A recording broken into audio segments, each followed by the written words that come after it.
सांगलीमध्ये गोपीचंद पडळकर यांच्या विरोधामध्ये पवारांच्या राष्ट्रवादीचा मोर्चा निघाला। पडळकर यांनी जयंत पाटलांवर केलेल्या वक्तव्याच्या विरोधामध्ये हा मोर्चा काढण्यात आला। शशिकांत शिंदे, रोहित पवार यांच्यासह आव्हाड आणि निलेश लंके हे देखील या मोर्चामध्ये उपस्थित होते। राजाराम बापू पाटलांच्या पुतळ्यापर्यंत हा मोर्चा काढण्यात आला।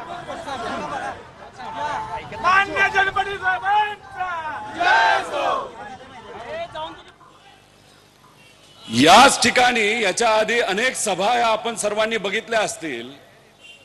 त्या सभेमध्ये शेतकऱ्याचं हित, लोकांचं हित, युवा, महाराष्ट्रासाठी योग्य असं धोरण याच्यावर भाषणं झालेली आहेत।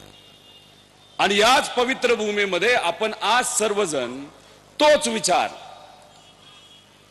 जपण्यासाठी, ती संस्कृती जपण्यासाठी इथं आलेलो आहोत। त्यामुळे फक्त या तालुक्याचा, या जिल्ह्याचा हा विषय नसून हा विषय अख्ख्या महाराष्ट्राचा आहे, महाराष्ट्र धर्माचा आहे। म्हणून हा लढा जो तुम्ही इथं सुरू केलेला आहे तो फक्त या भागाचा नसून या अख्ख्या महाराष्ट्राचा आहे, हे आपण सर्वांनी समजून घेतलं पाहिजे।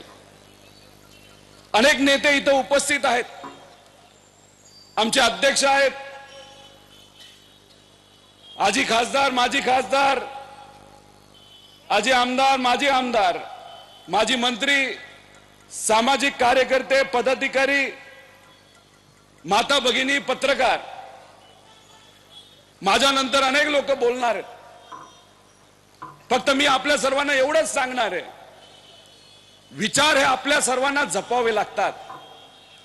आम्ही सुद्धा खालच्या लेवलला जाऊन बोलू शकतो,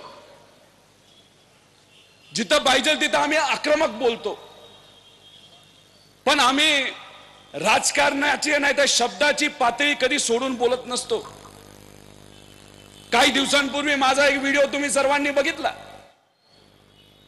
अधिकाराच्या बाबतीत मी बोललो, पण बोलत असताना तिथं मर्यादा कुठल्या आम्ही ओलांडल्या नाही।